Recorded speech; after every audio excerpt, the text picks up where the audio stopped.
எங்கடா அவன்?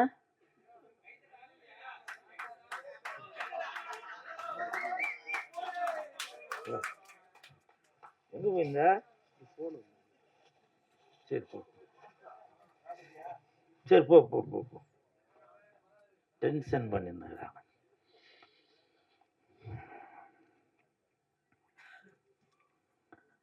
மேடையில் அமர்ந்திருக்கும் அனைவருக்கும் வணக்கம். பத்திரிகை நண்பர்கள், ஊடக நண்பர்கள், இணையதள நண்பர்கள், பிஆர்ஓ கார்த்தி, அனைவருக்கும் வணக்கம். மேடையில் பேசி கைத்தட்டல் வாங்குற அளவுக்கு நான் பெரிய பேச்சாளர் இல்லை. தயவு செஞ்சு நீங்களே ஒரு தடவை கைத்தட்டிருங்க. நன்றி நன்றி. இந்த கைத்தட்டல்கள் அனைத்தும் வஞ்சி அந்த படத்தோட டீமுக்கு தான் போய் சேரும். திருவண்ணாமலை பக்கத்துல செஞ்சி, இந்த படத்தோட பேரு வஞ்சி. திருவண்ணாமலை பக்கத்துல செஞ்சி, இந்த படத்தோட பேரு வஞ்சி. குழம்புக்கு போடுவாங்க இஞ்சி, குழம்புக்கு போடுவாங்க இஞ்சி. இன்னைக்கு ஆடியோ ரிலீஸ் வஞ்சி.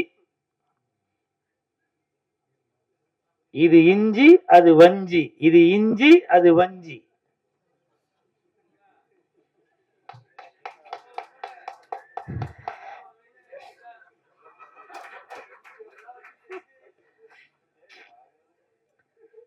வஞ்சி அந்த படத்தோட தயாரிப்பாளர் விமலா ராஜநாயகம் அவர்களுக்கு என் மனமார்ந்த வாழ்த்துக்கள். மேடம், நீங்க 3 படம் தயாரிச்சு கதை சொன்னீங்க.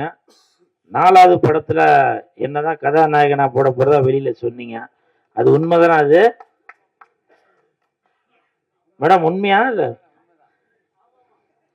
எதோ சொல்லிட்டாங்க, இருந்தாலும் நான் வெயிட் பண்ணி பார்க்குறேன். உங்களுக்கு மனமார்ந்த வாழ்த்துக்கள். ஏன்னா என்னுடைய அடுத்த படத்தோட தயாரிப்பாளர் விமலா ராஜநாயகம் அவங்களுக்கு கண்டிப்பாக இந்த படம் மிகப்பெரிய வெற்றி அடையணும். ஏன்னா அப்பதான் அடுத்த படத்துல எனக்கு வாய்ப்பு கிடைக்கும். அதே மாதிரி ராஜநாயகம் சார், ஓ சூப்பர்.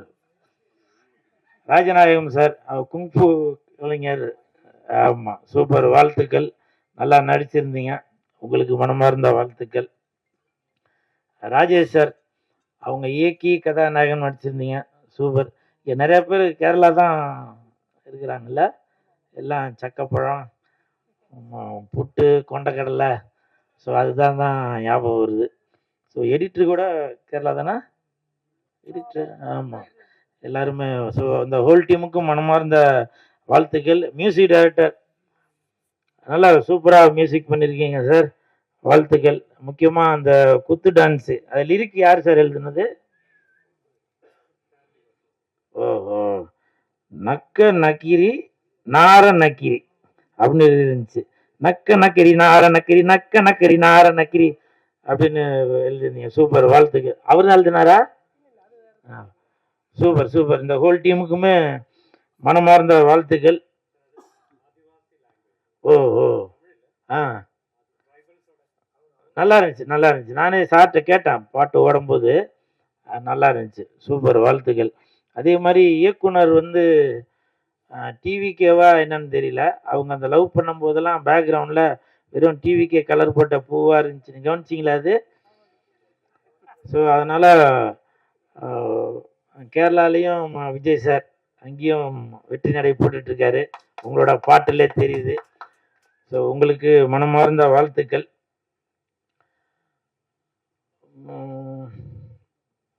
இப்போ சமீபத்தில் பாக்கியராஜ் சார் அவங்க இறந்துட்டாங்க. அவருடைய மறைவுக்கு நான் முருங்கைக்காய் எடுத்துகிட்டு போயிருந்தேன். அது பயங்கர விமர்சனம் ஆச்சு.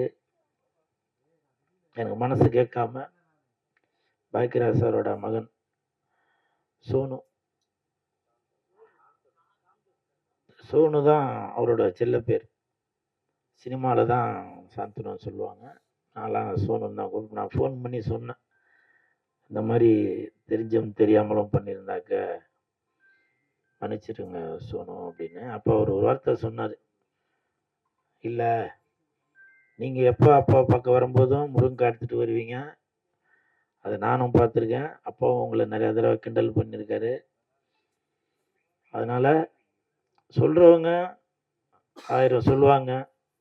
வாழ்ந்தாலும் ஏசுவாங்க, தாழ்ந்தாலும் ஏசுவாங்க அப்படின்னு நானே மனசுக்குள்ளே நினச்சிட்டேன். அடிக்கடி மீனாட்சி சுந்தரம் சார் கூட என்கிட்ட அந்த வார்த்தையை சொல்லுவார்.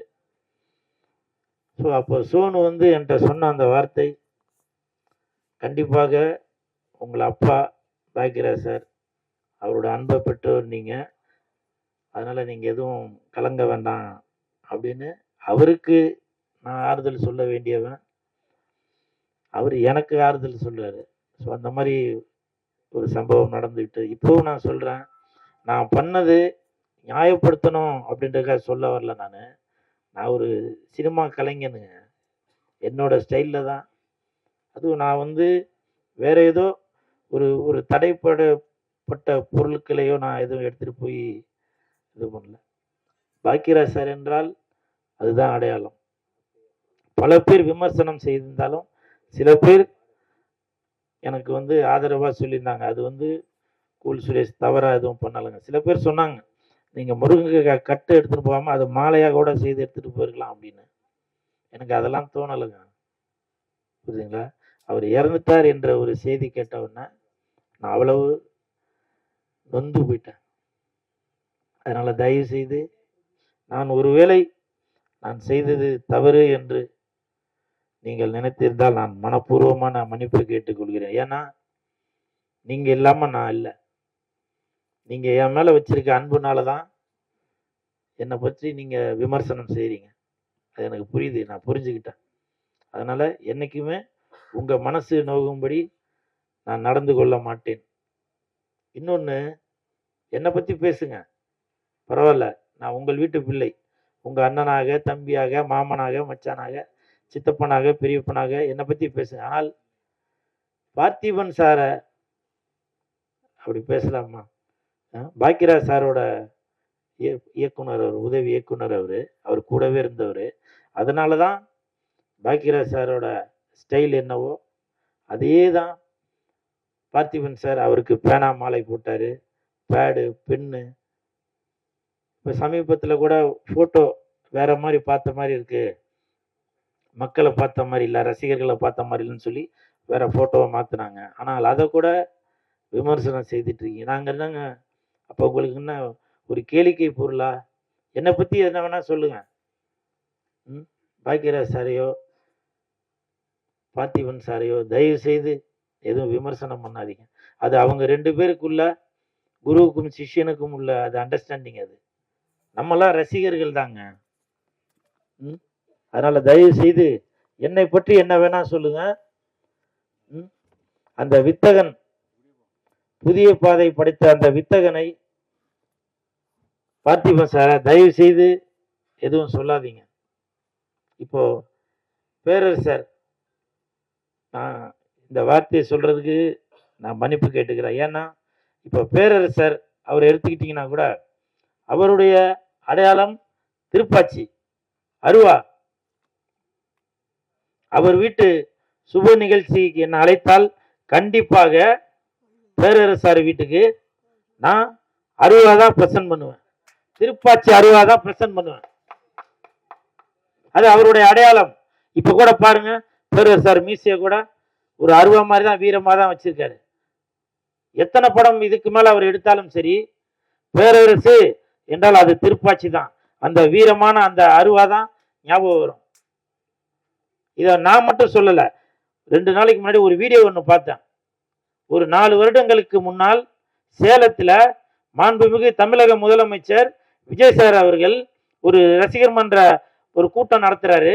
அந்த கூட்டத்துக்கு தலைமை ஏற்பதாக தமிழன் பார்த்திபன் அவர்கள் ரசிகர் மன்ற தலைவராக இருந்த சேலத்தில் மாவட்டத்துக்குள்ளவர், அவரை கூப்பிட்டு அறிமுகப்படுத்தும் போது ரசிகர்களை பார்த்து சொல்றாங்க, நீ எந்த ஊரு, நான் எந்த ஊரு, முகவரி தேவையில்லை அப்படின்னு பாடிட்டு, தொப்புள் கொடி உறவா இல்லவே இல்லை அப்படின்னு பாடிட்டு, இது வந்து திருப்பாச்சி படத்துல வர பாட்டு அப்படின்னு சொல்லி, அந்த இடத்துல கூட அந்த திருப்பாச்சி படத்தோட பேரை தான்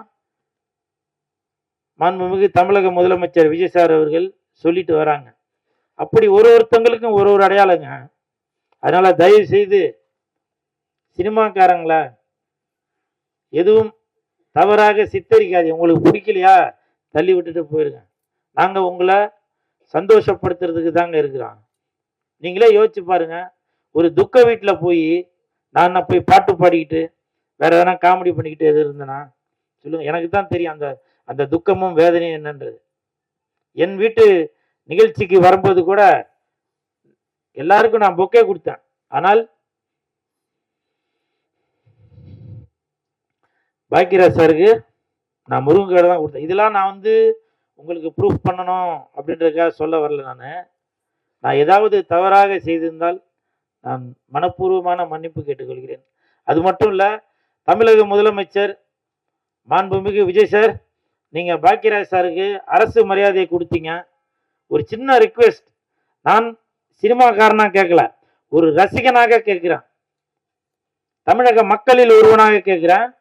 பாக்கியராஜ் சார் வாழ்ந்த அந்த தெருவுக்கு அவருடைய பேரை வைக்கணும் அப்படின்னு சொல்லி நான் தாழ்மையோடு கேட்டுக்கொள்கிறேன். தட்டுங்க சார், தட்டுங்க சார். நன்றி சார். ஏன்னா அவருடைய படங்கள்ல நிறைய பேர் நினைப்பாங்க ஏதோ டபுள் மீனிங் அப்படி இப்படி இருக்குன்னு. படத்துல நடக்கிறது மட்டும் இல்லைங்க, நிஜ வாழ்க்கையில் நம்ம என்னென்ன செய்து கொண்டு இருக்கிறோமோ, ஒரு குடும்பத்தில் என்னென்ன நடக்குதோ அதை அப்படியே அப்பட்டமாக மக்களுக்கு வெளிக்கொண்டவர் தான் பாக்கியராஜ் சார் அவர்கள். அதனால இந்த குடும்பங்கள் கொண்டாடும் பாக்கியராஜ் சாரை, தமிழகத்திற்கு பெருமை சேர்த்த பாக்கியராஜ் சாரை மாண்புமிகு தமிழக முதலமைச்சர் விஜய் சார் அவர்கள் பாக்கியராஜ் சார் வாழ்ந்த அந்த தெருவுக்கு அவரோட பேர் வைக்கணும்னு ரசிகர்கள் ஒருவனாக நான் தாழ்மையுடன் கேட்டுக்கொள்கிறேன். அப்புறம் நடிகர் பாவா லட்சுமணன் அவர்கள், அவர் உடல்நிலை சரியில்லாம நோய்வாய்ப்பட்டு தங்க இடமில்லாம இருந்தாரு. அந்த தகவல் எனக்கு தெரிந்தவுடன் நான் லெஜண்ட் சரவணன் சார்கிட்ட போய் சொன்னேன், இந்த மாதிரி உடம்பு முடியாமல் இருக்கிறாரு, அவருக்கு உதவிகள் தேவைப்படுது சார் அப்படின்னு. 2 லட்ச ரூபா பணம் கொடுத்தாரு. தாய் உள்ளத்துடன் 2 லட்ச ரூபா பணம் கொடுத்தாரு. பணம் கொடுத்தது மட்டுமல்லாமல்,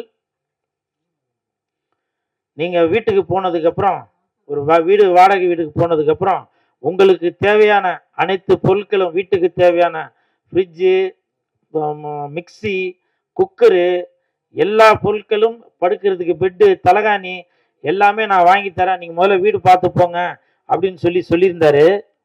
இப்போ அவரு வீட்டுக்கு போனதுக்கு அப்புறம் இன்னைக்கு மத்தியானம் ரசிகர் மன்ற செயலாளர் சுதாகர்கிட்ட சொல்லி அவருக்கு தேவையான பொருட்கள் எல்லாமே வாங்கி கொடுங்க அப்படின்னு தாய் உள்ளத்தோட சொன்ன அந்த லெஜண்ட் சரவணன் அவர்களுக்கு என் மனப்பூர்வமான நன்றிகளை தெரிவித்துக் கொள்கிறேன்.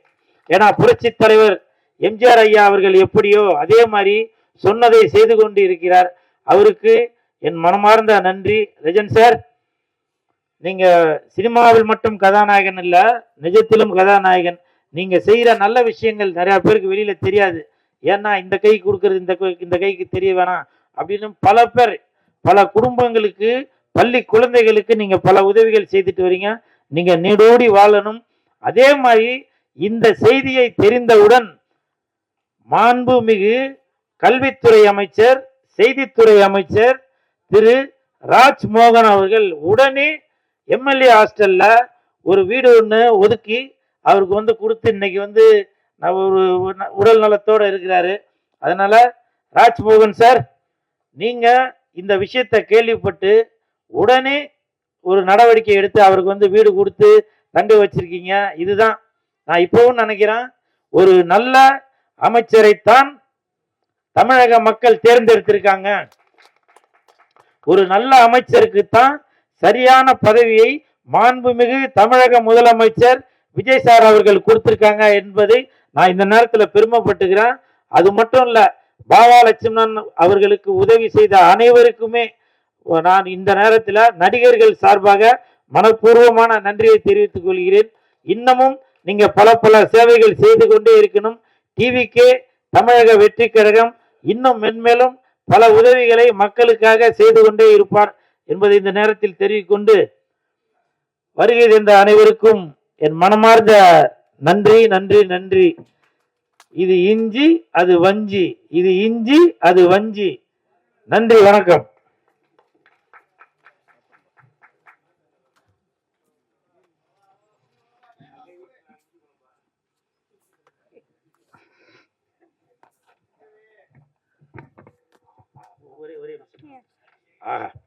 தம்பி இசக்கி ராஜா, தம்பி இசக்கி ராஜா அவர்கள், நான் என்னங்க பெரிய பேச்சாளர், தம்பி சும்மா பீரங்கி, சும்மா நிறைய வார்த்தை என் காதிலே விழல. காரணம் என்ன தெரியுங்களா? உங்களுடைய ஆதங்கம் அப்படியே வெளியில படுது. தயவு செய்து ராஜா அவர்கள் சொன்ன மாதிரி தயாரிப்பாளர்களுக்கு என்னென்ன வாழ வைக்க வேண்டிய என்னென்ன இருக்கோ அது எல்லாமே என் உடன்பிறவா சகோதரர் பீரங்கி பேச்சாளர் இசக்கி ராஜா அவர்களுக்கு நான் வழிமொழிகிறேன். நீங்க என்ன செய்யணும்னு சொல்லுங்க. என் தம்பிக்கு பக்க துணையாக தம்பி உடையான் படைக்கு அஞ்சான் அப்படின்ற மாதிரி உங்களுக்கு என்ன பண்ணணும்னு சொல்லுங்க.